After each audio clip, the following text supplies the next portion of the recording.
비가 오나 눈이 오나 강남역, 광화문, 보신각 등지에서 수백 수천 명이 모여 한 목소리를 냈습니다. 하지만 이런 사실에 대해 아는 사람은 당시 현장을 지나던 행인 말고는 별로 없습니다. 이들은 왜 거리로 나왔고 언론은 왜 여기에 대해 보도하지 않는 걸까요? 여러분의 고정관념을 깰 이 믿기지 않고 믿고 싶지도 않은 충격적인 세계사적 대사기극의 피해자는 바로 유권자 여러분입니다.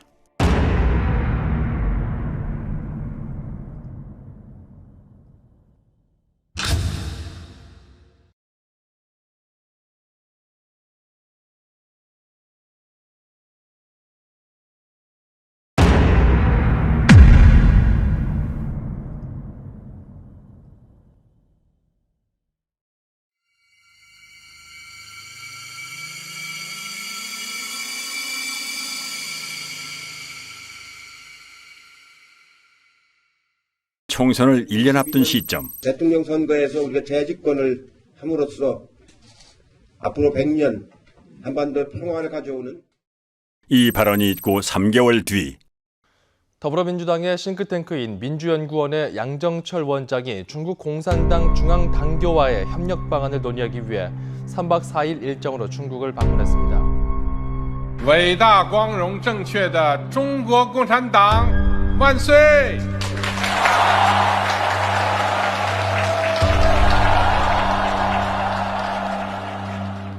그는 자유민주주의와 프롤레타리아 일당 독재 체제 사이에 어떤 공유할 만한 가치가 있다고 판단한 걸까요?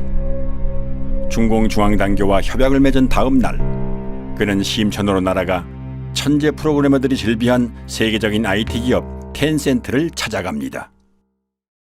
4.15 총선 한 달 전 전문가 11명의 예측 결과 민주당의 승리를 점친 전문가는 5명, 당시 야당인 통합당의 승리를 점친 전문가 역시 5명, 판단 유보가 1명이었을 정도로 예측 결과는 백중세였습니다.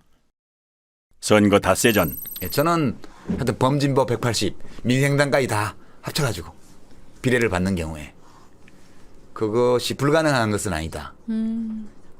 이렇게 보고 있습니다. 와. 선거 하루 전 유시민의 발언을 의식한 탓일까요? 이근형은 지역구 목표를 130석 플러스 알파라고 밝히고 유시민이 말한 180석을 꿈의 숫자라고 표현합니다. 저희가 쉽게 예측하기는 어려운데 지역구에서는 130석 정도를 어느 정도 안정적으로 확보할 수 있지 않나. 그리고 거기에 이제 플러스 알파를 좀 기대하고 있습니다. 180석이라고 하는 것은 저희 입장에서는 굉장히 한마디로 꿈의 숫자입니다. 한마디로 꿈의 숫자입니다. 저도 과거에는 부활못이었어요. 저도 이제 특별감찰관실이나 그 국회 부의장실에서 부정선거 제보나 이런 것들을 접한 적이 있습니다. 그런데 그때는 이상한 사람들이다. 말도 안 되는 그런 거를 이렇게 가져오냐라고 해가지고 사실 제대로 살펴보지도 않았어요. 그냥 부활못이었죠. 그런데 이제 선거 모의 소송을 하게 되고 증거 보전을 하게 되고 이 부정선거의 증거들을 보면 볼수록 심각한 부정선거가 있었던 거예요. 4월 15일 제21대 국회의원 선거일 출구조사 결과가 발표됩니다. 예상 외의 압승에 어안이 벙벙했던 걸까요? 민주당은 패한 쪽이라고 봐도 될 정도로 경직된 분위기입니다. 이근형 역시 환희에 찬 승자의 모습과는 거리가 있습니다. 민주당은 예상을 훨씬 뛰어넘어 그 꿈의 숫자를 현실로 만듭니다. 선거 다음 날 아침 이근형은 SNS에 전략기획팀의 예측이었다며 광역별 판세라는 표를 올렸는데 큰 논란이 일자 바로 삭제합니다. 그 표에는 지역별 예상 득표와 함께 비례대표 17석을 뺀 실제 민주당의 지역구 획득 의석수와 정확히 일치하는 163이라는 숫자가 적혀 있었던 것입니다. 특히 괄호안의 사전투표 보정값이란 표현은 시뮬레이션을 통해 사전투표를 조작한 값이 아니냐는 의심을 불러일으켰습니다. 실현 불가능하다던 꿈의 숫자를 그는 왜 예측이라고 하며 갖고 있었을까요? 더불어민주당이 미래통합당을 누르고 압승했습니다. 민주당은 지역구와 비례대표 의석을 모두 합해서 전체 의석의 5분의 3인 180석 선을 넘겼습니다. 16년 만에 단독 과반을 차지한 것을 뛰어넘어서 사실상 개헌을 제외한 거의 모든 안건을 단독으로 처리할 수 있게 됐습니다. 유례 없는 공룡 여당이 탄생한 겁니다. 반면 미래통합당은 비례정당까지 합해서 개헌 저지선인 101석을 턱걸이로 방어하는 참패를 당했습니다. 그런데 민주당 대선의 1등 공신인 양정철은 예상대로 나온 결과가 무엇이 그리 엄청나고 두려운지 입술까지 파르르 떱니다. 너무 엄청난 결과를 만들어 주셔서 무섭기도 하고 두렵기도 하고 너무 엄청난 결과를 이근영도 비슷한 말을 자주 남깁니다. 선거를 대승리로 이끈 이들은 대체 무엇이 그리 두려웠던 걸까요? 저도 선거를 한 30년 이상 분석을 했지만 이렇게 압도적으로 여당이 승리할 거라는 거는 전혀 예측 못했습니다. 투표는 크게 선거일 전에 하는 사전투표와 선거일 당일에 하는 당일투표로 나누어지지요. 그런데 선관위에서는 투표소 내의 모든 CCTV를 가리도록 규정하고 있습니다. 이 때문에 전국의 투표소는 투표자 수 부풀리기나 기타 의심할 만한 불법 행위에 대해 사후 확인조차 할 수 없게 되어 있는 사각지대입니다. 2018년 지방선거와 2020년 국회의원 선거의 투표자를 비교해 볼까요? 당일 투표자는 고작 13만여 명 늘어난 반면 사전투표자는 무려 310만 명이라는 기형적인 증가를 보입니다. 당일 투표자가 1%도 안 되게 늘어난 반면 사전 투표자는 36% 가까이 증가한 것입니다. 여기에 선관위가 발행한 유권자 의식조사는 의미 있는 방증을 하나 더 제공해 줍니다. 4.15 총선에서 투표를 한 사람만을 대상으로 행한 이 조사에서는 사전 투표와 당일 투표 중 어느 쪽을 했는지를 물었습니다. 이런 문항은 정치 성향과 무관하고 굳이 허위로 답할 이유가 없으므로 신뢰도가 높다고 할 수 있습니다. 공식 개표 결과에서는 사전투표 비율이 40%대였지만 설문조사에서는 고작 29%밖에는 안 됩니다. 여기서 당일 투표자 수는 상대적으로 덜 조작됐을 것으로 추정되므로 실제 투표자 수와 차이가 없다고 가정할 때 당일 투표를 한 1,724만여 명이 전체 투표자의 70.9%이므로 전체 투표자의 29.1%를 차지하는 사전 투표자 수는 1,174만여 명이 아니라 707만여 명이 나옵니다. 무려 466만여 명, 65.9%가 부풀려졌다는 얘기가 됩니다. 한편 부천 신중동 사전투표소의 투표자 수는 18,210명이었습니다. 이는 평균 4.7초당 1명이 투표했음을 의미하는데요. 코로나 때문에 발열 체크, 장갑 착용 등의 추가 절차까지 있던 상황임을 고려할 때 과연 가능한 투표 속도였을지 의문스럽습니다. 게다가 사전투표소는 당일투표소보다 훨씬 적어 비율로는 당일투표소가 4곳일 때 사전투표소는 1곳꼴이었습니다. 사전투표소보다는 당일투표소가 집 가까이에 있을 확률이 훨씬 높죠. 따라서 부득이한 경우가 아니라면 집 근처에 당일투표소를 놔두고 굳이 먼 사전투표소까지 찾아가는 고생을 사서 할 사람이 얼마나 될까요? 그것도 코로나가 한창인 시기에 말이죠. 이쯤 되면 투표소의 CCTV를 가린 여러 이유 중에는 실제 투표하러 오는 인원수를 파악하지 못하도록 하기 위함도 있지 않았을까 의심이 됩니다. 총선 직후 투표지를 삼립방 상자로 운반하는 장면이 포착돼 논란이 일기도 했습니다. 가능성은 크게 두 가지입니다. 다량의 가짜 투표지 혼입으로 인한 상자 부족 또는 가짜 투표지를 채워놓은 상자. 어느 쪽이든 삼립방 상자가 직전 총선에 비해 3배 가까이 비상식적으로 증가한 사전투표자와 연관이 있다는 사실만은 분명합니다.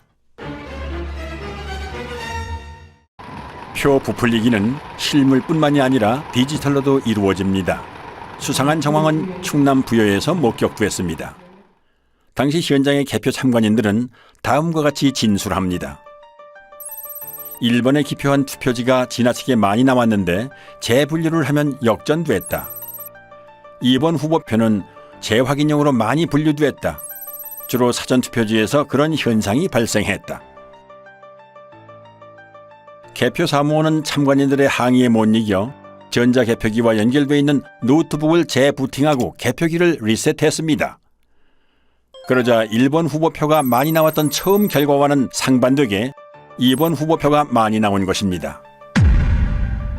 이런 이유 때문에 부자랄들은 투표지 분류기라는 용어 대신 전자개표기라는 용어를 사용합니다. 상당히 저조해요. 전반적으로 지금 개표가 어떻게 진행되고 있습니까? 최첨단 전자개표기 960대를 도입하여 960대의 그 전자개표기가 투표지를 분류하면 2002년 도입 당시 자랑스럽게 불리던 전자개표기라는 명칭은 슬그머니 바뀝니다. 멀쩡한 전자개표기를 투표지 분류기라고 부르는 건 법률상 전자개표기는 재보궐, 지자체 선거 등 작은 규모의 선거에만 쓰도록 현행법이 정해져 있기 때문에 전국 규모의 선거에도 전자개표기를 쓸 경우 불법이 되므로 굳이 투표지 분류기라고 부르는 것입니다. 그런데 비례대표 선거를 수개표했음에도 불구하고 개표 시간은 이전 총선에 비해 불과 1시간 36분, 20.4%밖에는 늘어나지 않았습니다. 투표자 수가 19.2% 증가한 점을 감안하면 수개표와 별반 차이가 없습니다. 대체 무엇 때문에 쓰는 기계인지 의문스럽습니다. 참고로 2024년 총선에는 길이 47cm의 투표지까지 사용할 수 있는 신형 전자개표기가 도입됩니다. 전자개표기를 이용한 미심쩍은 조작 방법은 또 있습니다. 투표지를 분류할 때 전자개표기와 연결되어 있는 노트북 화면에서는 투표지가 한 장씩 스캔됨을 확인할 수 있는데요. 무작위로 섞여 있는 투표지에서 한 후보의 표만 계속 나올 수는 없으므로 정상적인 상황이라면 기표도장이 이렇게 왔다 갔다 해야 됩니다. 그런데 잠시 후 민주당 후보의 표만 계속 스캔되는 믿지 못할 광경이 목격됐습니다.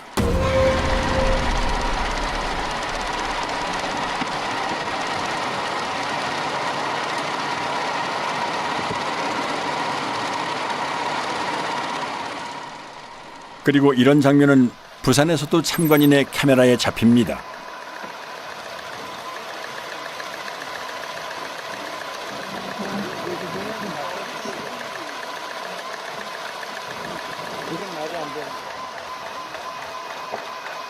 하체계부가 들어가. 선별을 해놨나 봐요.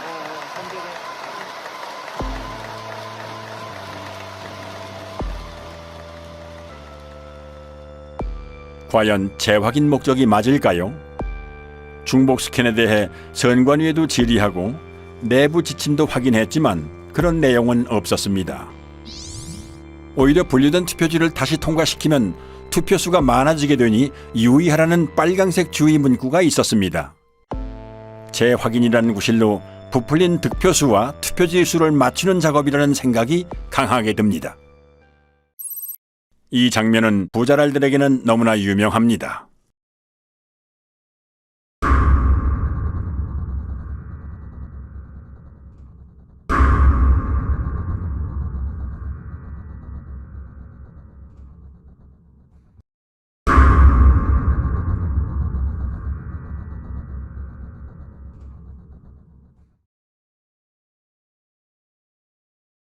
그리고 이 개표소에서는 빳빳한 투표지, 이른바 신권 투표지도 목격됩니다.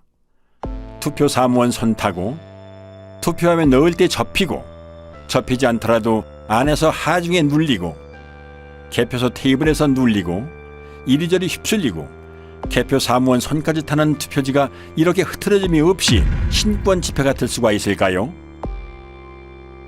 이 밖에도 곳곳의 개표소에서는 전혀 접힌 흔적이 없는 역대 최장의 비례대표 사전투표지와 롤 용지로 출력되므로 절단면이 매끈할 수밖에는 없음에도 불구하고 절단면이 거친 관외 사전투표지 다발 등 상식적으로 납득할 수 없는 투표지들이 목격됐습니다. 전북 전주에서는 교부된 투표용지 수보다 투표함에 넣은 투표지 수가 10장이 더 많이 나온 해괴한 일도 있었습니다. 해명할 방법이 없는 선관위는 이 어처구니 없는 숫자를 지금까지도 홈페이지에 그대로 게재해놓고 있습니다. 이렇게 부풀려진 표는 선거 직후 가장 뜨거운 이슈였던 사전투표와 당일투표 간의 비상식적인 괴리를 만들어냈습니다. 2016년 총선 서울 지역의 히스토그램을 살펴보죠. X축은 사전투표 득표율에서 당일투표 득표율을 뺀 차이를 나타냅니다. 즉, 사전투표 득표율이 당일투표 득표율보다 크면 양수이므로 0을 기준으로 오른쪽, 사전투표 득표율이 당일투표 득표율보다 작으면 음수이므로 0을 기준으로 왼쪽에 위치하게 됩니다. 그리고 Y축은 음면동의 숫자를 나타냅니다. 파랑색인 민주당과 빨강색인 새누리당이 중앙에 0쪽으로 몰려있음을 알 수 있습니다. 사전투표와 당일투표의 차이가 크지 않다는 의미입니다. 그럼 2020년 4.15 총선 때의 그래프를 볼까요? 좌우가 대칭된 데칼코마니입니다. 민주당은 모두 양수 쪽에 있으므로 모든 지역에서 사전투표 득표율이 당일 투표보다 더 높았다는 의미이고, 반대로 통합당은 모두 음수 쪽에 있으므로 모든 지역에서 사전투표 득표율이 더 낮았다는 의미입니다. 민주당은 10%포인트 이상 높은 곳이 대부분이고, 통합당은 반대로 마이너스 10%포인트보다 더 낮은 곳이 대부분입니다.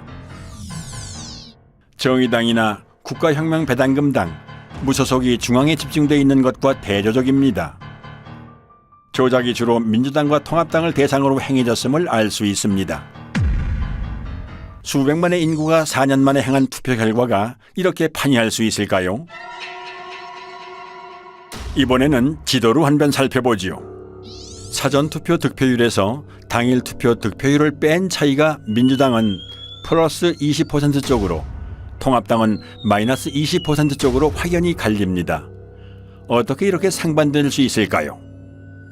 코로나로 외출을 꺼리는 마당에 오히려 사전투표율이 사상 최고를 기록하고 28년 만에 최고 투표율을 기록한 점도 의아하지만, 수십, 수백 명도 아니고 수천만의 인구가 일사불란하게 집단행동을 해서 일방적으로 민주당 지지자들만 사전투표에 몰렸다는 점은 쉽게 납득이 가지 않는 부분입니다. 부부층들은 말합니다. 사전투표에 적극 참여하는 청년층 중에는 민주당 지지자 비율이 높기 때문에 사전투표는 민주당이 유리하다고 말이지요. 그러나 이것은 엄연한 거짓 정보입니다. 사전투표에 가장 참여도가 높은 연령대는 보수 성향이 강한 장년층으로 60대가 1위, 70대가 2위, 3위도 50대였습니다. 그럼에도 불구하고 사전투표 득표율에 있어 거의 모든 선거구에서 민주당은 10에서 20% 정도 더 높았고, 통합당은 그만큼 더 낮았던 것입니다. 당일 관내 관내는 득표율이 크게 납니다. 근데 그게 뭐냐면 전 세계적으로 공통으로 인정되는 통계적 공리입니다. 근데 우리나라 사람들만 몰라요. 고등학교까지 나오면 다 배우고 다 납득이 되는 그 툴을 가지고 전체 우리 253개 선거판을 딱 분석을 하면 통계적 공리, 확률적 수식, 그 다음에 대수적 수식을 가지면 다 부정해요. 이건 너무 심각한 거라. 허병기 교수는 고등학교 교과과정에서 가르치는 기초적인 통계 공리를 적용하여 선관위가 발표한 후보자들의 득표 수가 실제로 나올 확률을 계산했습니다.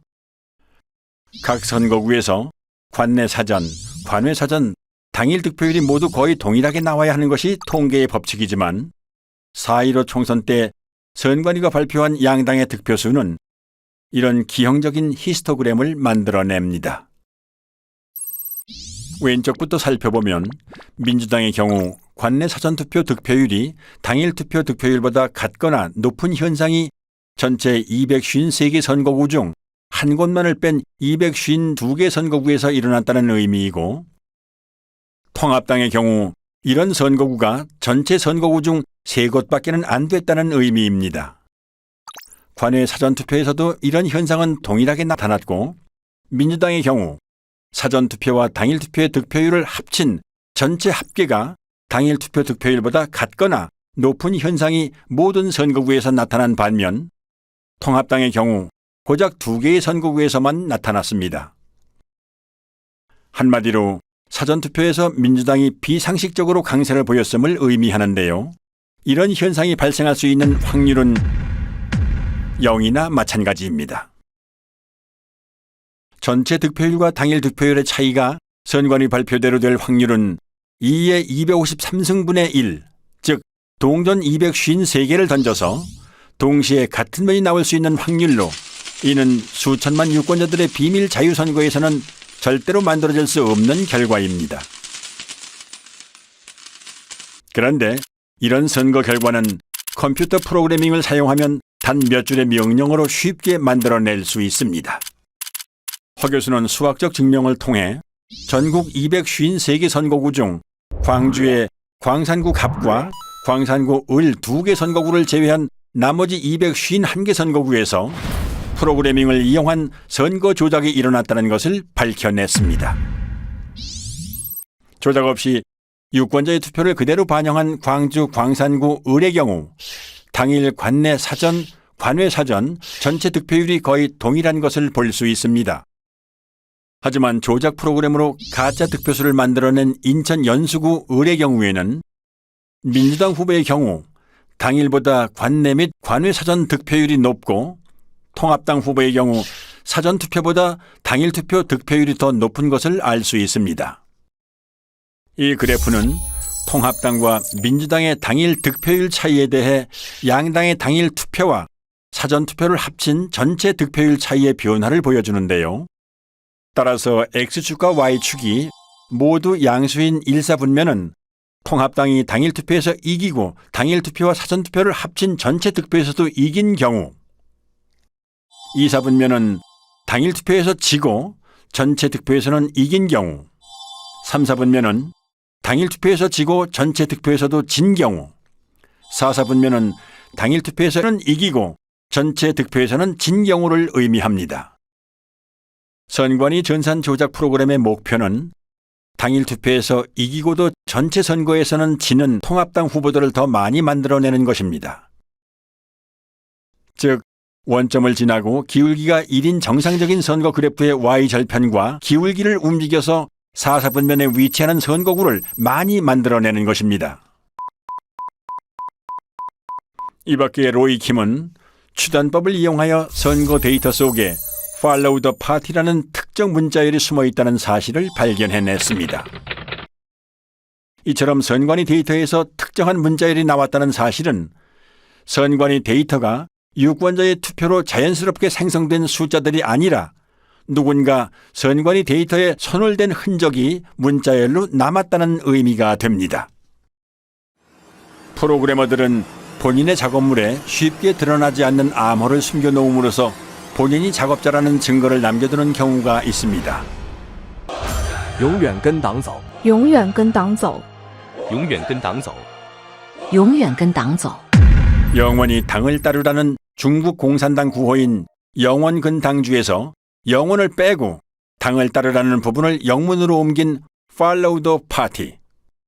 4.15 총선 전 양정철이 중공중앙당교와 협약을 맺은 다음 날 방문한 텐센트 본사 앞의 조형물에는 공산주의를 상징하는 낫과 망치와 함께 당을 따르라는 문구가 새겨져 있습니다.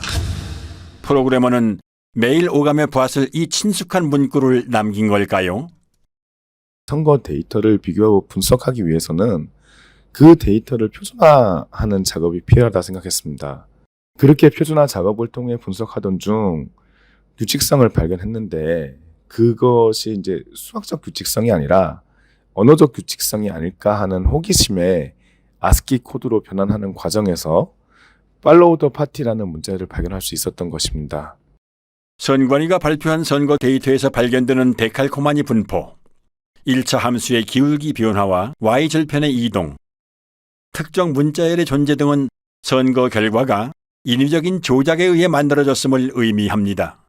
재검표 현장에서 쏟아져 나온 충격적이고 비상식적인 투표지들을 잠시 후 보시게 될 텐데요. 이들 가짜 투표지들은 조작된 투표 수와 실물 투표지 수를 일치시키기 위해 황급히 급조하는 과정에서 생겨난 것으로 보입니다. 이러한 데이터 증거들은 살인사건 현장에 남겨진 피에서 검출된 범인의 DNA에 비유할 수 있는데요. 살인사건의 DNA는 국과수의 포렌식을 통해 범죄자를 찾아낼 수 있습니다. 그렇다면 부정선거의 DNA로 범행을 밝힐 수 있는 방법은 무엇일까요? 우선 유권자가 실제로 투표한 실물 투표지 수를 선관위가 발표한 가짜 투표수와 대조해보는 방법이 있습니다. 이는 재검표를 통해 가능하죠.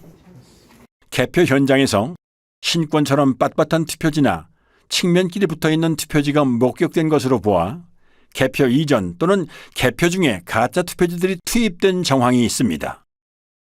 하지만 실시간으로 실물 투표지를 투입하여 그 숫자를 선관위 발표 숫자와 정확하게 맞추는 것은 불가능에 가까운 일입니다.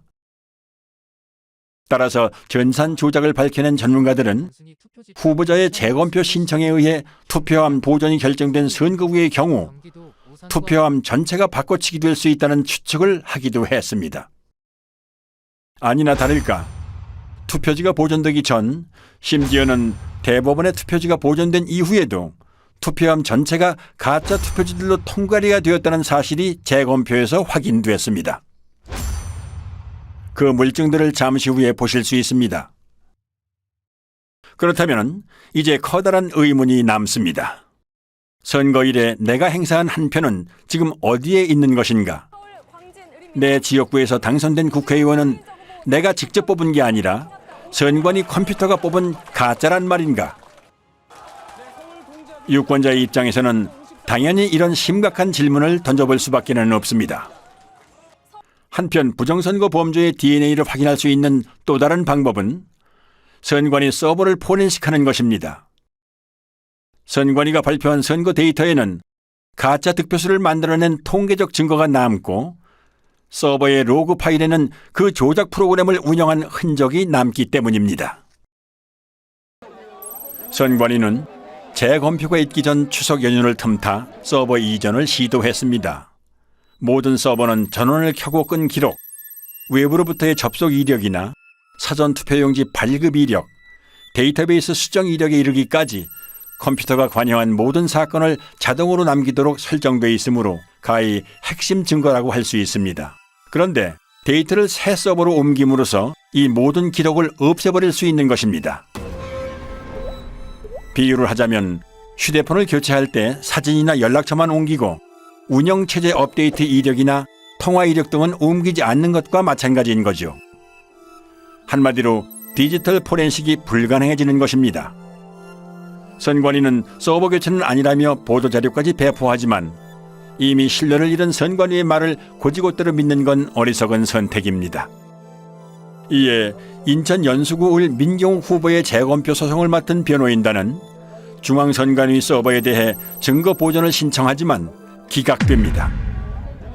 기습적인 이전 시도를 알아차린 시민들은 선관위 관악청사 앞에서 경찰과 밤새 대치하며 서버 이전을 막기 위해 필사적으로 저항하지만 역부족이었습니다.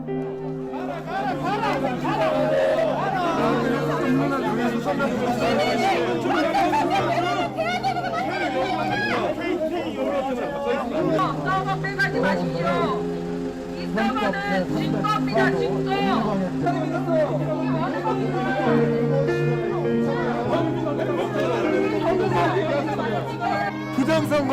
부정선거를 밝히라는 국민들 체포해가고 있습니다.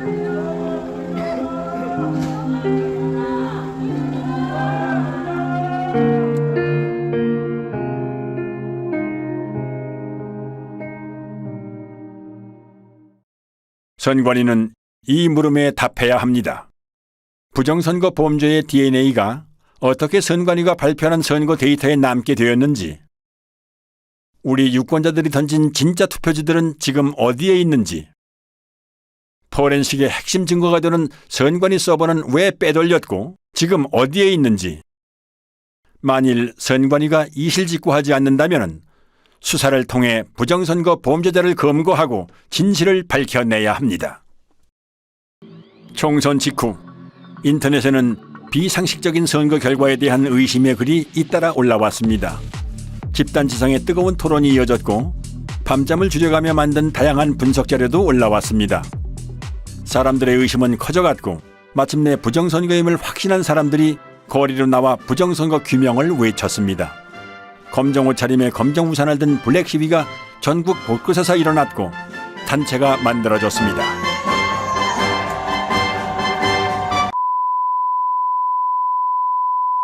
그러나 일부 군소 언론과 소수의 유튜브 채널만이 제 목소리를 낼 뿐 절대 다수의 언론 매체들은 침묵했습니다. 오히려 나무위키 같은 좌편향 사이트나 일부 언론은 음모론으로 폄훼하기까지 했습니다. 진중권은 부정선거 의혹을 제기하는 사람들을 정신병자 취급했습니다. 아군에게 총구를 겨누는 사람도 있었습니다. 광주 사태 북한군 600명 투입설과 사전투표 조작설은 국가기관의 판단을 부정한다는 공통점이 있습니다. 중앙선관위의 투개표 관리는 세계적 공정성을 인정받고 그 음모를 기가 막히게 만들어내는 생산공장이 김어준을 비롯한 그 집단들이 존재하죠. 지금 보수 진영에도 그 음모론이 파고들었습니다. KBS의 기자들은 선배이기도 한 민경욱 대표를 비아냥거리기까지 했습니다. 말도 안 되는 소리 하지 마시고 4년 뒤에 잘 하세요. Follow the party, man. Follow the party. 이거 BGM으로 막 파리 음악 틀어줘요. 이렇게. Party, man. 이거 나올 때다 둠시 했을 건데 공들여 기사를 안 보기 시작했어요. 그러니까 이만희가 재림 예수일 수 있는 거지. 그런 거지. 이만희가 재림 예수일 수도 있죠. 우리가 모르지. 그랑 똑같은 거야. Follow the party 몰라. 알고 싶지도 않아. 정작 최대의 피해자인 미래통합당은 꿀먹은 벙어리였습니다. 아니 몇몇은 오히려 민 대표 등 의혹을 제기하는 사람들을 비난하고 성토했습니다. 민경욱 의원이나 저 같은 사람들은 계속 정치를 하는 사람들이기 때문에 뭐 이런 정도의 국가적 혼란을 야기했으면은 민경욱 의원이 오르면은 제가 정치 그만두면 되는 것이고요. 뭐 제가 오르면 민경욱 의원이 좀 여기 좀 정치적인 책임을 지셔야 되지 않나 이런 생각이고, 같은 동료 국회의원이 국제 사기꾼이 되는 이런 현상에 대해서는 묵과해서는 안 된다.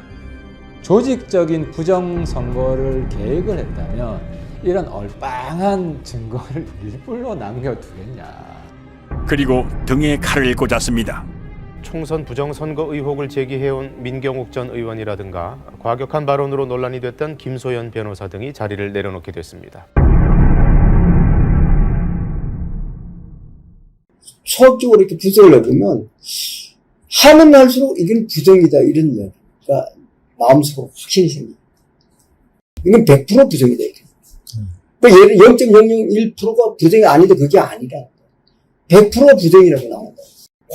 관내 당일이 일어날 여기 선거 이번에 4.15 선거가 일어날 확률을 계산해 보면 몇 경분이 이래 돼요.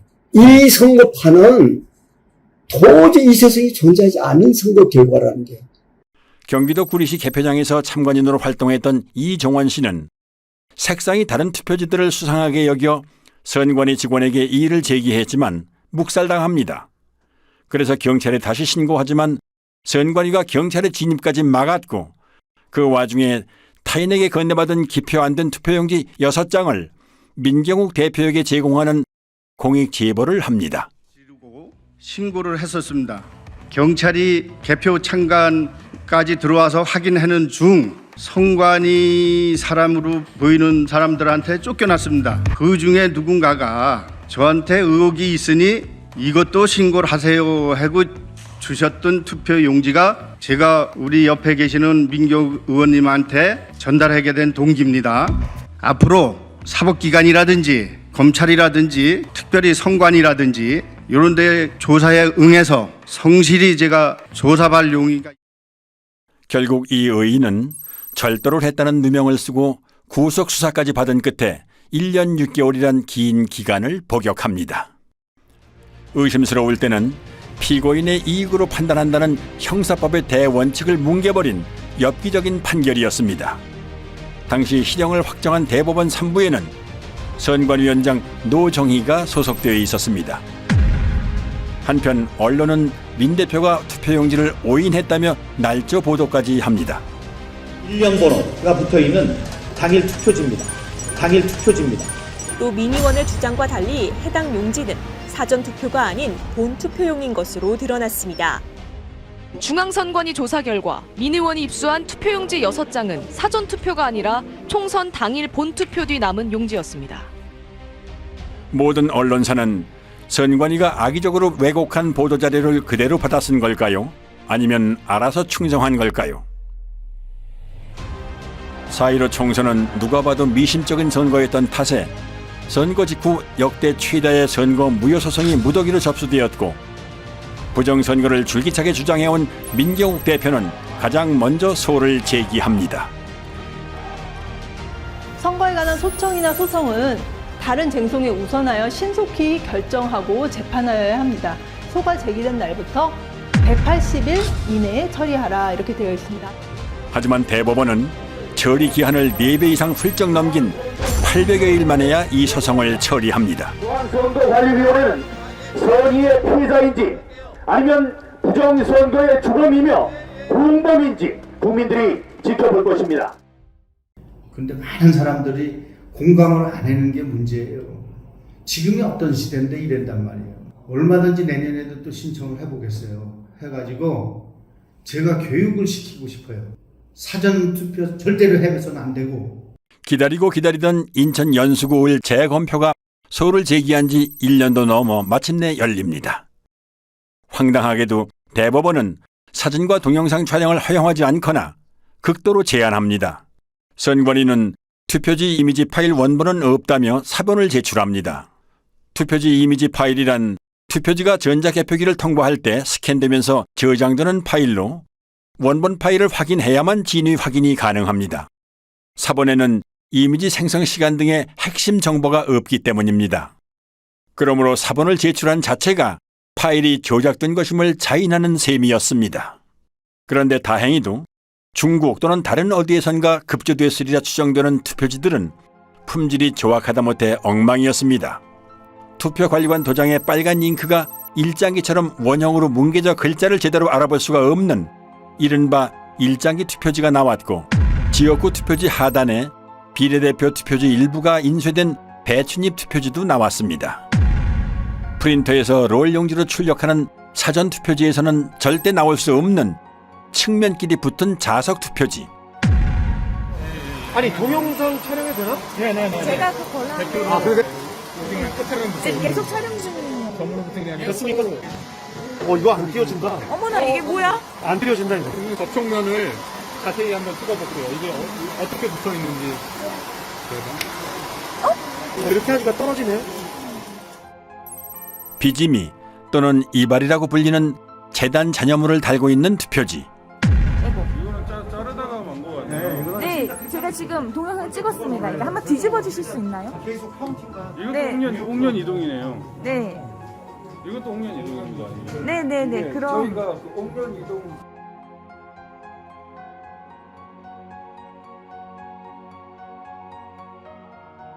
인쇄소에서 쓰는 접착제인 머리풀, 일명 댄너리풀이 측면에 붙어있는 투표지와 이 접착제가 투표지 면에 묻어 서로 들러붙은 투표지. 그래서 이게 한번 뜯어봅니다. 네, 뜯어볼게요.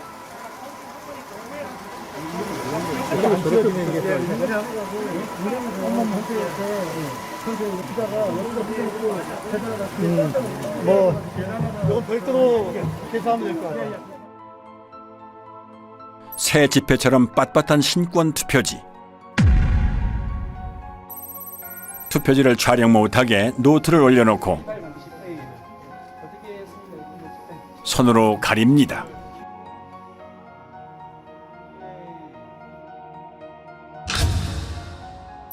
한쪽 여백이 아예 없는 것으로도 모자라 기표란 일부가 잘려나간 투표지, 테이프로 보수한 투표지,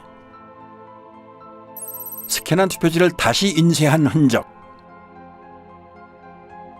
재검표 현장은 그야말로 엽기적인 투표지의 전시장이었습니다.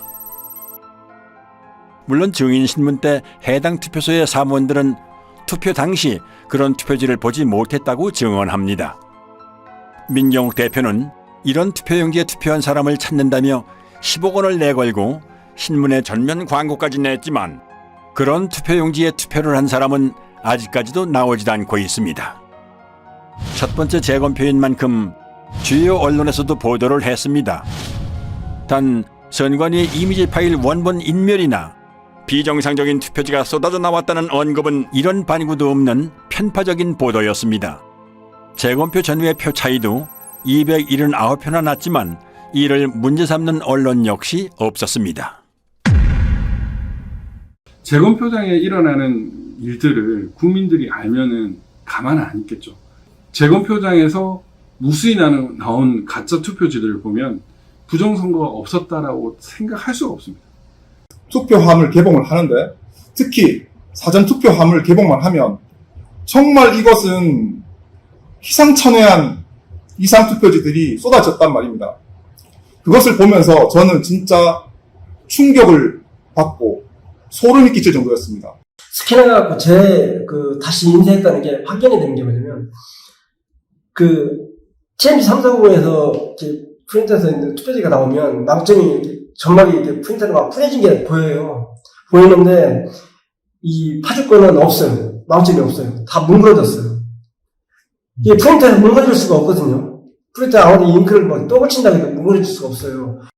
박용찬 후보, 지금 당협위원장께서 그때 증거 보전 때 사진을 잘 찍어 놓으셨어요. 그래서 휴대폰에 그 사진을 선명하게 보관한 후에 이렇게 칭칭 감고 도장을 찍고 한 모습을 사진을 잘 찍어 두셨던 겁니다. 그리고 이제 마음을 단단히 먹고 이번에 재검표를 하러 가면 반드시 비교를 해보리라 이렇게 이제 마음을 먹고 갔던 거죠. 가서 대조를 해보니까 유관상 안 맞는 거예요. 그러면은 뭐 가짜 투표지를 다 갖다 놓고 우리 뭐 하는 짓이냐 이런 참 의구심을 가지면서 그 재검표에 늘 임해했었습니다. 결국 이제 그거를 국투본 이름으로 고발을 하고 고발 대리인 자격으로 제가 이제 영등포 경찰서 고발인 진술까지 하러 갔습니다. 근데 나중에 보니까 어이없는 이제 수사 중지 결정을 내려놓고 있는 거예요. 뭐 이게 누가 했는지도 알 수 없고 그러니까 범인이 나타날 때까지 수사 중지한다. 다른 선거구의 재검표에서도 이상한 투표지들이 쏟아져 나왔습니다. 경남 양산 을에 관외 사전투표지 7천여 장 중 일그러진 타원형 기표 도장이 3천여 장 나왔습니다. 관외 사전투표지라는 말은 이 기괴한 투표지들이 전국 각지에서 모였다는 의미입니다. 이런 괴이한 일이 발생할 확률은 얼마나 될까요? 또한 정규용지 중량인 평량 100g보다 50%나 무거운 150g짜리 투표지 다발도 나왔고 자석 투표지, 한쪽 여백이 없는 투표지, 그리고 영등포구 을에서는 미사용 투표지 중 일련 번호가 아예 없는 투표지도 나왔습니다. 신고는 약방의 감초입니다.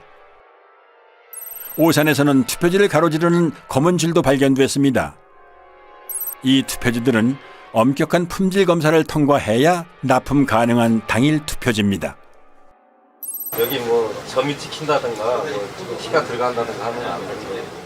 측면이 너덜거리는 테이프 붙은 투표지와 접착제 붙은 투표지, 검표한 옛날 기차표 같은 투표지, 테이프 접화면이 맞지도 않는 투표지, 비스듬히 잘려나간 측면에 도장까지 이상한 투표지, 사람이 아니라 인쇄기가 찍은 듯한 기표 도장,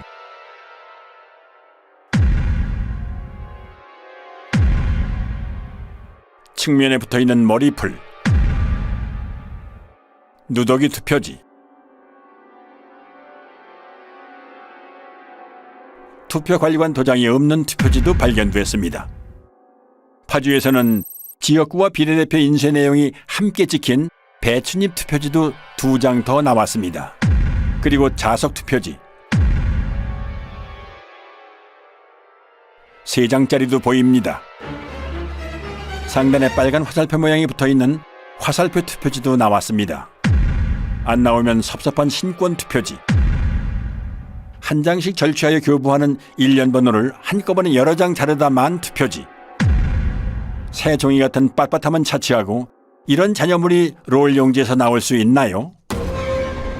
여기 투표용지는 분류 시 종이가 걸리는 것을 방지하기 위해 종이가 접힌 후 원 상태로 회복하는 기능이 적용된 특수 재질을 사용하고 있습니다. 접힌 자국이 없는 투표지가 돈다발처럼 묶여 다량 발견된 것이 선거 결과 조작의 증거는 될 수 없습니다. 선관위의 궤변대로라면 이런 투표지들은 모조리 가짜 투표지가 되겠군요. 주요 물증에 대한 보충 설명입니다. 화살표 투표지는 QR코드가 있으므로 사전투표지입니다. 사전투표용지는 롤 용지를 사용해 출력하지요. 롤 끝에는 용지가 풀리지 않도록 고정하는 스티커를 붙여놓는데 이 부분이 그대로 사용된 것입니다. 얼마든지 재발급이 가능한데 굳이 이런 투표용지를 교부할 사무원이 있을까요? 일장기 투표지는 투표관리관이 선수 도장을 날인하는 당일 투표지입니다. 관리관이 사용하는 도장은 잉크가 내장돼 있어 인주가 불필요한 만년 도장인데요. 아마도 사용법을 모르고 인주를 묻혀 찍는 바람에 일장기에 붉은 원처럼 도장이 뭉개진 투표지입니다. 참고로 일장기 도장은 송도 이동 제6투표구의 총 투표지 1974장 중 1000장 이상이 나왔습니다. 1000장을 날인하려면 무려 6시간이나 걸리는데요. 물론 그 긴 시간 동안 그런 도장을 찍은 사람도, 그런 투표지에 투표를 했다는 사람도 나타나지 않았습니다. 정상의 투표용지라면 좌우 여백이 균등해야 합니다. 선관위가 팩트체크라는 이름으로 올려놓은 영상부터 보시죠. 투표용지의 좌우 또는 하단 여백이 불균형하게 인쇄된 투표용지가 발견됐다는 의혹이 일면서 이게 유조 투표지 대량 인쇄의 증거라는 주장이 있었는데요. 대법원은 투표용지 발급기에 장착된 라벨 프린터에 종이를 정렬하는 가이드의 위치가 잘못 설정되었거나 공급용지를 한쪽으로 치우치게 투입하거나 커팅되면서 좌우 또는 상하 여백이 다른 투표용지가 생성될 수 있다고 판단했습니다. 투표지 위조는 없었다. 선거 이슈 팩트체크였습니다. 선관위 직원들은 선거 여러 날 전에 투표용지를 모의 출력해보고 사전투표 전날에도 최종적으로 모든 프린터에서 모의 출력을 실시하여 이상 유무를 점검한 뒤 프린터를 봉인합니다. 그리고 사전투표 당일 아침 봉인을 제거한 후 그 설정 그대로 사용합니다. 게다가 모든 투표용지의 폭은 100mm 불변이므로 위치를 한 번 설정해 놓으면 가이드에는 아예 손을 댈 필요가 없습니다. 그런데 이런 투표지가 나올 가능성은 얼마나 될까요? 그리고 이 프린터는 이렇게 소형 라벨까지 출력하기 때문에 좌우가 1mm만 틀어져도 불량품이 될 수 있으므로 가이드가 움직이지 않도록 고정해주는 레버가 있습니다. 올리면 풀림 상태, 내리면 잠금 상태가 되지요. 그런데 선관위는 여기 한술 더 떠 아예 레버를 글루건으로 고정을 시켜놓고 사용해왔음이 확인됐습니다. 레버 위에 반투명한 물질이 접착제입니다. 조금 전 선관위의 해명 동영상에도 레버 위에 접착제가 확인됩니다. 아무리 좌우 여백을 다르게 찍고 싶어도 찍을 수 없는 프린터를 가지고 그런 어이없는 여백 불량 투표용지를 찍어냈다고 사기를 친 겁니다. 더욱이 제조업체 매뉴얼에는 노랑 부분이 인쇄 영역이고 좌우 여백이 각각 2mm라고 명기되어 있습니다. 실제로 투표용지의 가장자리에는 바탕색이 인쇄되어 있지 않음을 알 수 있습니다. 그렇다면 이런 투표용지는 대체 어디에서 어떻게 찍어낸 걸까요? 그럼 마지막으로 배추잎 투표지, 선관위 영상부터 보시죠. 지역구 사전투표용지 하단에 비례대표 사전투표용지 내용 일부가 인쇄돼서 마치 배추잎처럼 보이는 투표지가 발견되었고 이게 대량 유조 투표용지 투입의 증거라는 주장이 있었습니다. 이때 지역구 투표용지가 완전히 배출되지 않은 상태에서 투표용지를 받기 위해 출력 부분에 손을 대고 있는 경우 지역구 투표용지가 안쪽으로 밀리면서 하단의 비례대표 투표용지 내용의 일부가 겹쳐서 출력될 수 있다는 사실이 대법원 재판 감정 과정에서 확인됐습니다. 그리고 이건 선거 무효소송 때 선관위 측에서 재연 가능하다면서 제출한 영상입니다.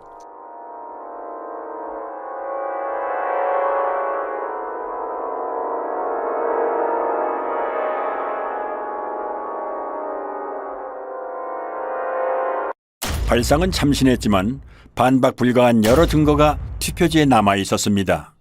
선관위에서 사용하는 사전투표용지 발급기는 앱손사의 3색 잉크젯 프린터입니다. 잉크젯 프린터는 헤드가 좌우로 움직일 때 헤드에 달린 노즐에서 서너 가지 색의 잉크가 일제히 분사되어 색을 만들어내지요.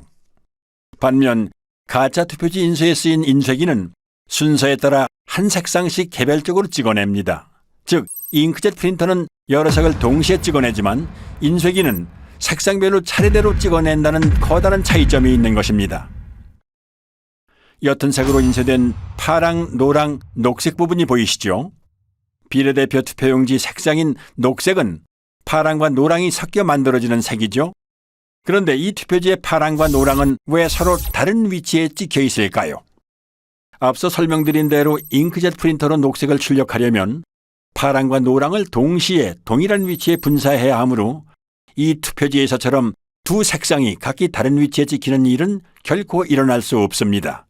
즉, 이 파랑과 노랑은 인쇄소 인쇄기에서 파랑을 먼저 찍어낸 후에 노랑을 찍어내는 과정에서 발생한 흔적으로 인쇄소에서 찍어낸 가짜 투표지라는 결정적인 증거가 되는 것입니다.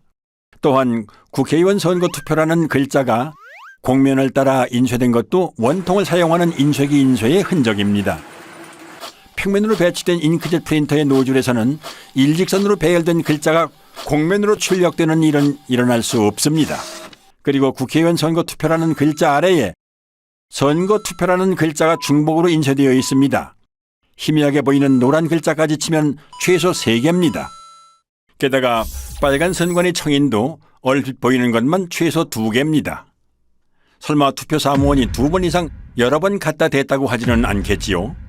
또한 한국경제당 아래에 위치한 친박신당이 더 위에 찍힌 것도 설명할 수 없는 부분입니다. 참고로 이런 인쇄 불량은 인쇄 중 찢긴 용지 일부가 원통에 달라붙은 것을 모르고 계속 작업할 때 일어나는 현상입니다. 사실 배춧잎 투표지의 증거는 이것 하나만으로도 충분합니다. 투표용지 출력에는 낱장이 용지가 아니라 이어져 있는 롤 용지를 사용하므로 앞에 투표용지가 절단되는 순간 다음 투표용지는 이미 상당 부분 인쇄를 마친 상태가 됩니다. 즉, 지역구 투표용지가 배출될 때 비례대표 투표용지 가장 윗부분의 선거명과 청인은 이미 인쇄를 마친 상태인 것입니다. 이 영상을 한번 보시죠. 선거용지 2장을 받으면 지역구 투표용지 배출에 바로 이어서 비례대표 투표용지가 나오는 모습입니다. 아무리 재빨리 들이민다 해도 비례대표 투표용지 상단부에 선거명과 청인은 찍힐 틈을 허용하지 않습니다. 그러므로 이런 현상은 일어날 수 없는 것입니다. 제가 그랬습니다. 대법관님, 원상회복 종이, 형사기억 종이 선관위한테 좀 가져오라고 해주십시오. 대법관은 세 분한테 법정변호사가 가가지고 이건 인쇄해서 제대로 거지 우리 국민들이 찍은 투표지가 아니다라고 이렇게 설명을 했더니 조재현이라는 그 대법관이 안 듣겠다고 고개를 돌려버렸어요. 어이없는 사실은 투표지 중량을 비교하거나 루페로 인쇄 상태만 비교해봐도 쉽게 진위를 파악할 수 있음에도 불구하고 대법관들이 이런 요청을 묵살했다는 점, 그리고 이런 표들이 유효표로 인정됐다는 점입니다. 정말 다 바꿔놨었습니다. 사전투표, 당일투표 전부 가짜였습니다. 금촌 이동 투표로 경우에는 투표로에는 이상 투표지들이 기재됐는데 관리관 날인 없이 약수무장이 나갔다. 또 그 번호표 미절치 상태로 한 장이 나갔다. 오전 시작할 무렵에 이제 그런 일이 벌어졌다고 기재되어 손글씨로 되어 있습니다. 그러니까 누군가가 분명히 적은 것이죠. 그렇다면 이것은 재검표 때 나온 금촌 이동 이 투표지들은 진정한 투표지가 아니고 뭔가 바꿔치기 된 투표지가 아니냐. 이상하다. 투표록에는 투표관리관의 실수로 도장을 찍지 못했다라고 이렇게 20장을 찍지 못했다고 했는데 재검표장에는 전부 다 찍혀서 나온 이런 특이한 현상이 있어요. 개표장의 투표지들과 재검표장의 투표지들이 다르다라는 얘기죠. 이런 빳빳한 이런 성질뿐만 아니라 투표록, 개표록에 있어서의 그런 심각한 차이도 이런 부정선거를 입증하는 그 증거라고 할 것입니다. 촌 이동 미투표소 경우에는 상당히 이제 우리 이때까지 많은 의혹들이 총 어떻게 보면 정점에 이른 그런 사례로 볼 수 있지 않을까. 물론 비례대표 투표지 같은 것들이 이제 검증되어서 막 열렸다면 거기도 감당할 수 없는 물증들이 있었을 거라고 생각됩니다. 근데 그 부분들이 다 닫혀버린 상태로 지금 현재 우리에게 남아있는 것 중에서 상당히 강력하게 이렇게 현상을 보여주는 부분이 아닌가 생각합니다. 이 사람들이 한 번도 하지 않은 게 있습니다. 비례대표 투표함을 하나도 열지 못했어요. 비례대표 투표함을 하나도 열지 못한 이유가 있겠죠. 너무나 엄청난 증거들이 쏟아질까 봐 두려웠던 거죠. 비례대표 투표지에 대한 중요성은 초기부터 강조되었습니다. 워낙 이게 길어가지고 특별히 위조하기가 어렵다. 표시가 많이 날 거다. 이렇게 생각했기 때문에 처음부터 증거 보전을 할 때부터 문제가 됐어요. 증거 보전을 할 때 비례대표 투표지까지 하도록 법원 명령이 나왔는데 선관위 국장급에 해당되는 사람이 그 지역국장인가요? 아니 판사를 막 그렇게 판사의 권위도 무시하고 그걸 증거 보전을 못하게 했거든요. 그리고 뒤에 따로 가서 했거든요. 이미 뭔가 또 손을 썼겠죠. 아마도. 그러니까 그때부터 벌써 비례대표 투표지가 자기들에게 엄청나게 약점이 있었던 거죠. 비례대표 선거 무효 소송은 3년 만에 재판을 열었는데 그 첫 기일에 모든 증거 신청을 기각하고 바로 변론을 종결하고 선고기일을 잡고 기각 판결을 내렸다는 말입니다. 이런 재판이 있을 수 있습니까? 참고로 자유통일당이 제기한 비례대표 선거 무효소송 주심인 민유숙 대법관은 투표지에 대한 확인은 물론이고 이렇다 할 변론 기회조차 부여하지 않고 서둘러 소를 기각해버리는 불법적인 행보를 보였습니다. 민경호 의원이 연설고 제일 마지막 공판할 때 가가지고 제가 참고인으로 설명을 했는데 제가 그 얘기했어요. 이게 부정이 아니다 그러면 전 세계 고등학교 통계학 책을 다 바꿔야 합니다. 그러나 2022년 7월 28일 인천 연수구울 선거무효소송 판결일 천대엽, 조재현, 이동원은 세계 사법 역사에 길이 남을 최악의 판결로 선거무효소송을 기각하며 사법정의를 도륙합니다. 그들은 누구나 알아챌 수 있을 정도로 허술한 온갖 물증을 무시하며 칼에 지문을 남길 만큼 어리숙한 범인은 없으므로 칼에 지문을 남긴 자는 범인일 수 없다는 황당한 논리로 선관위를 비호합니다. 선거소송의 피고인 선관위원장이 본인의 사건을 직접 재판하는 것은 모순이고 헌법에 위반됩니다.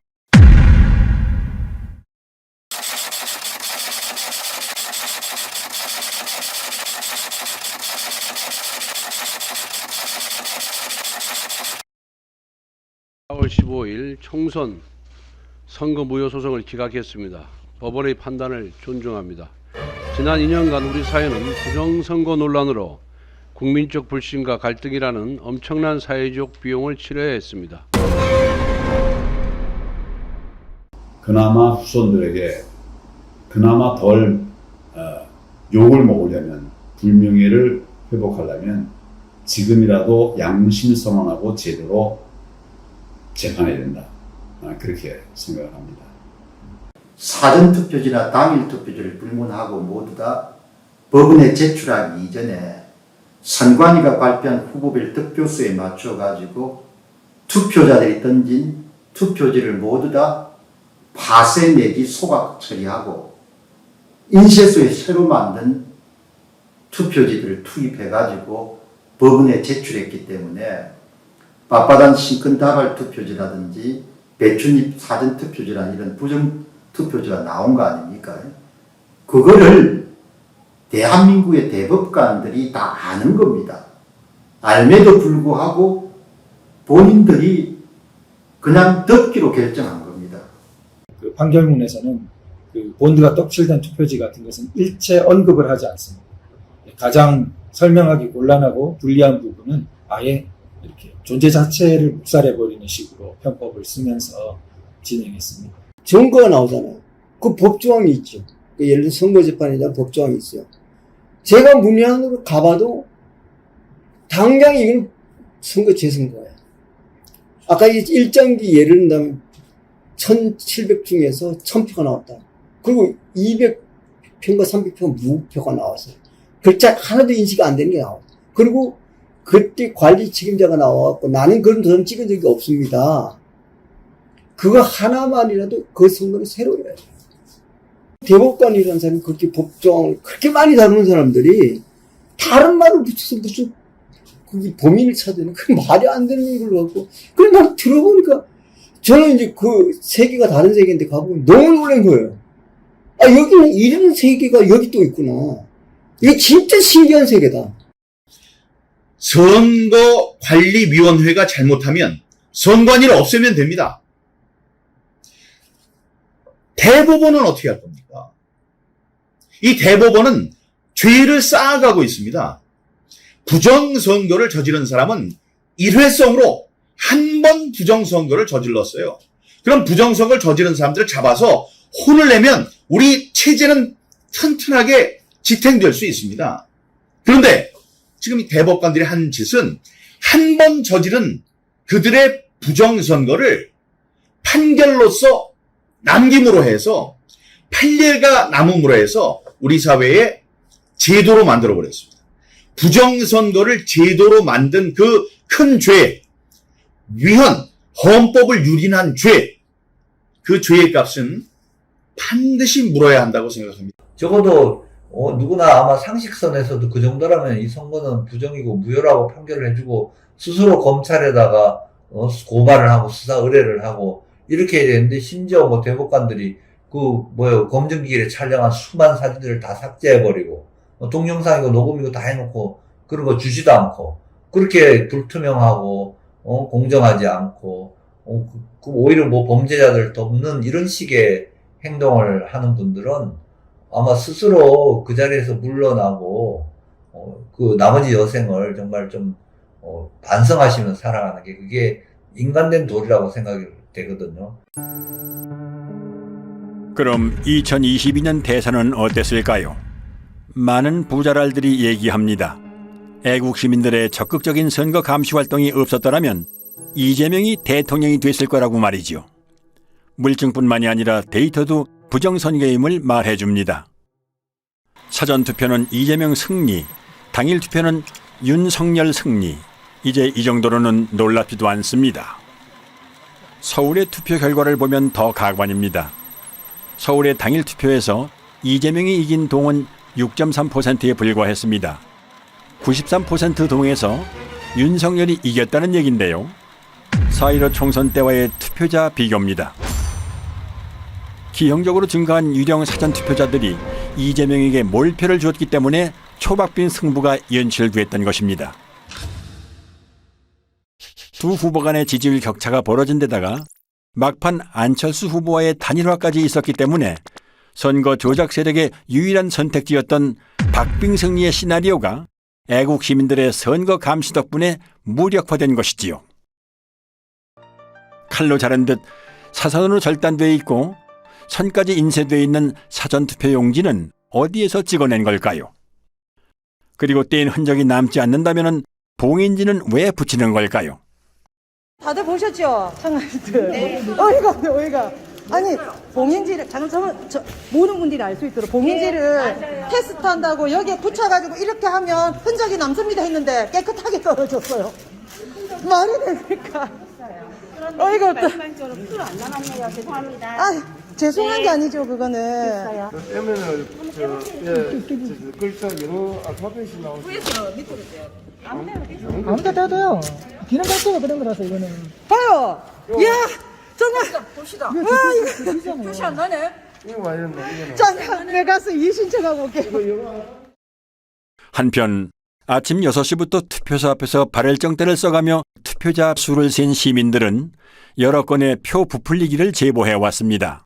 서울 강서구 등촌 1동 제4투표소에서 시민이 계수한 당일 투표자 수는 1640명이었으나 선관위 집계는 1782명이었습니다.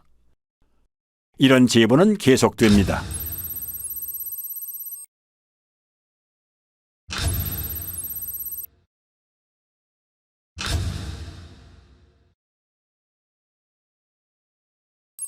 국민의 참정권 유리는 정권이 바뀐 후에도 여전히 계속되고 있습니다.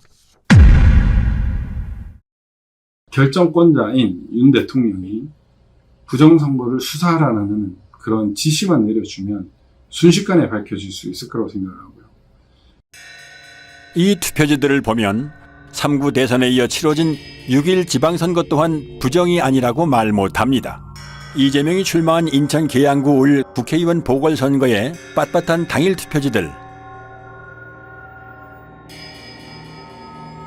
그리고 새로 산 벽돌책 같은 교육감 투표지들, 일련 번호가 절취 안 된 투표지들은 투표 사무원이 절취하는 걸 깜빡 잊어다 치더라도 자르다만 투표지는 있을 수가 없습니다.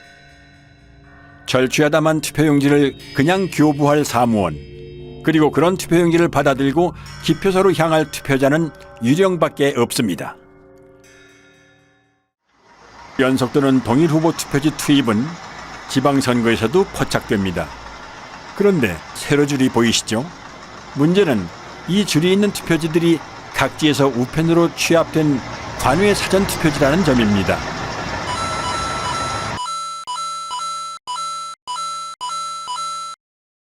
눈 깜빡할 사이에 줄이 있는 투표지 10장이 연속으로 지나갔습니다. 경자 위에 희미하게 짧은 줄이 있는 첫 번째 투표지에는 죽전 이동이라고 찍혀 있는 것 같군요. 두 번째, 세 번째, 네 번째 투표지는 정자 이동이 찍혀 있는 듯합니다. 다섯 번째는 서현 일동으로 보이는군요. 여섯 번째 투표지는 판독이 힘든데요. 공주의 옥령동 아니면 진주의 옥봉동일까요? 일곱 번째는 정자 2동, 여덟 번째는 정자 1동, 아홉 번째는 희흥동인가요?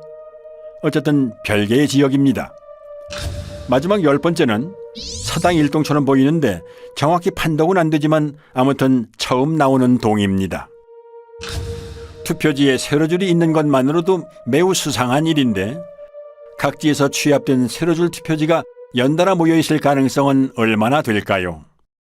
당연히 여러 투표소에 관리관 도장이 찍힌 가짜 투표지를 어딘가에서 한꺼번에 찍어냈다는 증거인 것입니다. 문재인 정부에서 실시한 4.15 총선과는 달리 6.1 지방선거, 국회의원 보궐선거, 교육감 선거는 윤석열 정부에서 실시된 선거들로 정권이 바뀐 후에도 여전히 부정선거가 자행됐다는 정황을 보여줍니다. 따라서 이들 선거에서 부정이 있었다면 마땅히 그 책임은 윤석열 대통령이 져야 합니다. 법학자들, 변호사들 침묵하고 있습니다. 이런 잘못된 진행에 대해서는 잘못된 절차 진행, 잘못된 재판에 대해서는 비판의 목소리를 내야죠. 왜 안 냅니까? 이 시대를 살았던 기자들은 지난 4년의 공백기간, 그 양심의 공백기간, 이 사회의 목탁, 무관의 제왕, 칼보다 강한 펜을 휘두르지 못했던 그 자신들의 죄를 앞으로 오랫동안 고백해야 될 겁니다. 이 배춘입 투표지로 투표한 사람이 존재한다고 가정을 하지요. 선관위는 QR코드 확인을 통해 이 투표지로 투표한 사람이 누구인지를 특정할 수 있습니다. QR코드 맨 마지막 7자리의 일련 번호가 투표자마다 다르게 부여되기 때문이지요. 사전투표소에 들어서서 본인 확인을 하고 투표용지를 발급받는 순간 투표자와 투표용지가 매칭되고 기표된 투표지는 전자개표기를 통과하면서 누구에게 투표했는지가 컴퓨터에 저장되므로 누가 누구를 뽑았는지를 확인할 수 있는 것입니다. 당일 투표지의 경우 일련 번호가 절취된 상태에서 전자개표기를 통과하므로 익명성이 보장되지만 사전투표지의 경우는 일련 번호 즉 QR코드가 붙어있는 상태로 전자개표기를 통과하므로 사전투표를 한 국민의 정치 성향을 선관위가 파악할 수 있는 것이지요. 설상가상으로 여론조사 업체들은 조사 전화번호를 통신사로부터 직접 받는 게 아니라 선관위 산하에 여심위를 통해 받도록 되어 있습니다. 그러므로 사전투표에서 얻은 정보를 이용하여 여론조사 표본을 편집하는 일은 이론적으로 얼마든지 가능합니다. 입맛에 맞게 편집된 여론조사 표본은 조작된 결과를 만들어내고 이에 영향받은 중도층의 민심은 표심에 반영될 수밖에는 없습니다. 여기에 선거 조작이 더해지면 선거 결과는 특정 정당이 유리하고 기타 정당에는 상대적으로 불리하게 나올 수밖에는 없고 이런 악순환은 시간이 흐를수록 고착화할 것입니다. 이렇게 선관위가 제출한 자료를 보면 투표자가 누구였고 그 사람이 몇 시경에 몇 시 몇 분에 투표를 하러 왔고 그 사람의 주소지가 어디고 이런 것들이 딱 적혀져 있습니다. 결국 QR코드와 그 투표 시간을 이렇게 연동을 하게 되면 누구인지를 바로 확인할 수 있는 그런 상황이더라고요. 결국에는 비밀투표 원칙이 위배되고 있다라는 것을 스스로 자인을 했는데 선관위는 지금도 그걸 부정을 하고 있죠. 지금도 이제 만약 공중파 같은 데서 이런 그 사건을 다루고 국민들에게 알린다면 국민들이 저는 가만히 있지 않을 거라고 생각됩니다. 언론은 선관위의 조작 결과를 무비판적으로 수용하고 재검표에서 쏟아져 나오는 온갖 물증이나 대법관들의 만행을 철저히 외면함으로써 대중의 눈을 가렸습니다. 정치인은 또 어떤가요? 부정선거라 할지라도 나만 당선되면 국가의 존립, 국민의 주권은 내 알 바 아니라는 태도로 침묵, 방관하고 심지어 부정선거를 밝히려는 국민들의 노력을 무시하고 조롱해온 자들은 앞으로 영원히 권력의 무대에서 퇴출되어야 합니다. 한편 헌법과 법률을 수호해야 할 책임이 있는 대법관들은 누가 봐도 뻔한 부정선거 범죄의 증거를 묵살하고 법률로 정해진 재판 절차를 그들 스스로 위반하며 오히려 선관위를 비호함으로써 공정한 재판관이 아닌 선관위의 변호인 노릇을 했습니다. 수사를 통해 그들의 헌법과 법률 위반 행태를 반드시 밝혀내고 법적, 도의적 책임을 물어야 합니다. 만약 선관위의 범죄에 대해 내부 직원이 양심 선언을 했더라면 상황은 어떻게 변했을까요? 양심 선언이 없었더라도 통계학과 등 학계가 소신에 따라 부정선거를 외쳤더라면, 학계가 비겁했더라도 언론이 제 목소리를 냈더라면, 언론이 입을 닫았더라도 정계가 부정선거를 부르짖었다면, 정계가 외면했더라도 대법원이 양심에 따라 판결했더라면, 대법원이 범인과 한몸이더라도 온 국민이 들고 일어났더라면 상황은 어떻게 바뀌었을까요? 이 보이지 않는 거악의 카르텔을 무너뜨리지 않는 한 이 나라의 자유민주주의 회복은 불가능합니다. 윤 대통령의 대선 후보 시절 박주선 전 의원은 직언을 쏟아냅니다. 모든 갖가지 증거를 종합해 볼 때 부정선거가 광범위하게 자행이 됐다 하는 의혹을 지을 수가 없습니다. 실제로 검토 결과 몇 장의 투표용지를 보니까 경악을 금할 수가 없었습니다. 재작년 4.15 총선 때 사전선거가 좀 부정 의혹이 있지 않는가 걱정을 많이 하고 계시는 거 알고 있습니다.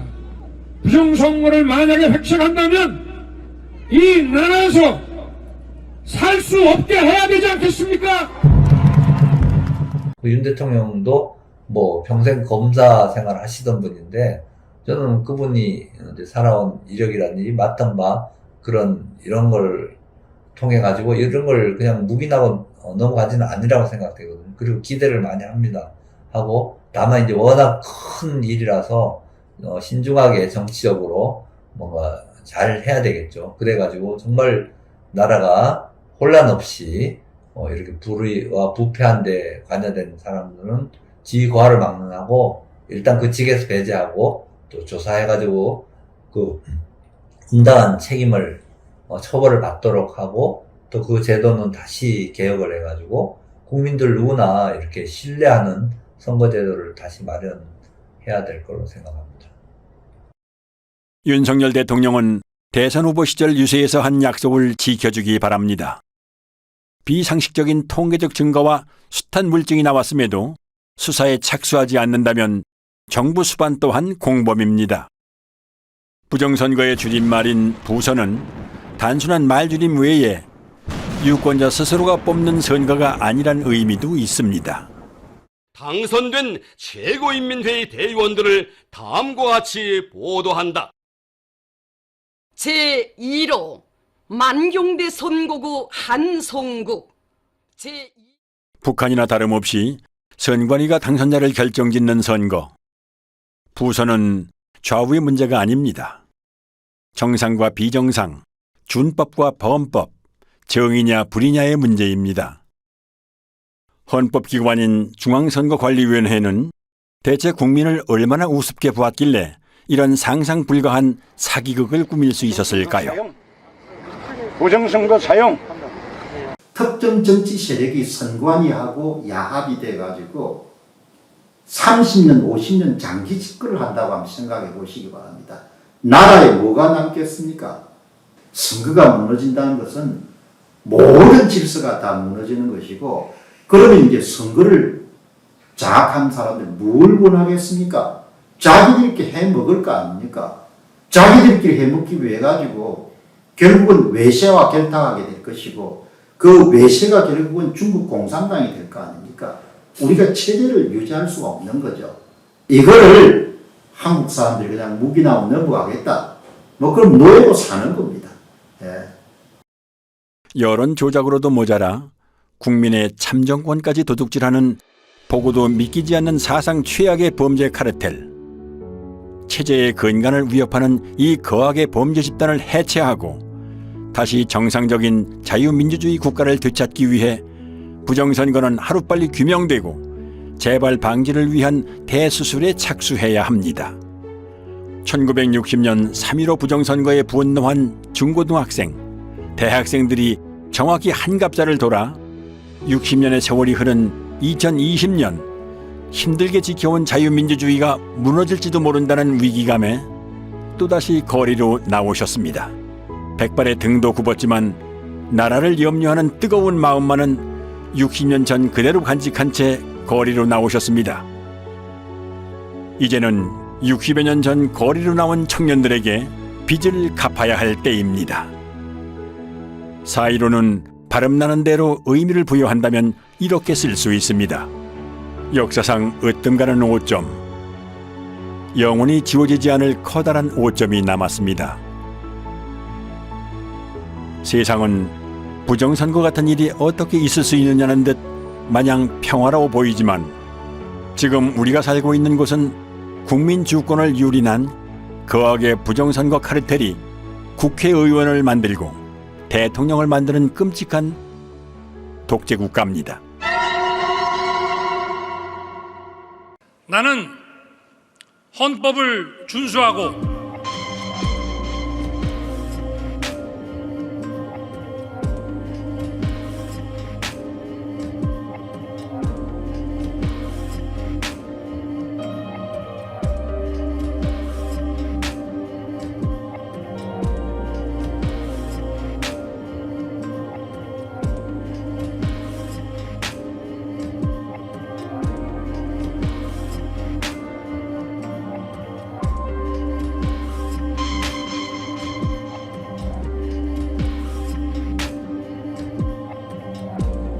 문재인 대통령은 청와대에서 천대엽 신임 대법관에게 임명장을 수여했습니다.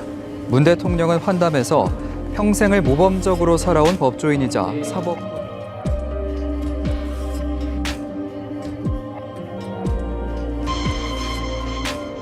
천대엽이라는 대법관이 저에게 이렇게 얘기를 했는데 전 아직도 그 목소리가 잊혀지질 않습니다. 저를 한번 믿어주세요라고 했어요. 손짓도 하면서. 저를 한번 믿어주세요. 안타까운 것은 우리 국민들이나 변호사들, 법조인들은 메이저 언론에서 보도를 해주는 것만을 사실이라고 인식하는 그런 경향이 있습니다. 그래서 그분들은 메이저 언론이 보도를 하지 않으니 그런 사실은 없는 것이다 라고 인식을 하는 것이 아닌가. 우리 국민의힘은 결정적 변화를 통해서 대한민국을 희망이 살아 숨쉬는 나라, 공정과 상식이 통하는 나라로 만들어 가겠습니다. 새로운 국민의 나라로 만들겠습니다. 선거 때마다 단골 손님처럼 등장하는 부정선거 논란은 우리가 70년 동안 어렵게 꽃피워온 민주주의 정신을 위협할 뿐만 아니라 사회 통합을 저해한다는 점을 뼈아프게 생각해야 합니다. 정치인은 주권자의 대리인입니다. 국민이 맡긴 권력은 오직 국민만을 위해 사용되어야 합니다. 서러운 국민의 눈물을 닦고 절망하는 국민들께 꿈과 희망을 드려야 합니다. 말 같지가 않아서 응대를 안 하려고 했었는데 이런 선거가 있었다 이렇게 이야기를 하는데요. 물론 우리 국민들께서 그 이야기에 그나마 귀를 기울이시는 분은 아무도 없는 것 같습니다. 아직도 10% 이야기를 하고 있는 사람들을 보면 안타깝습니다.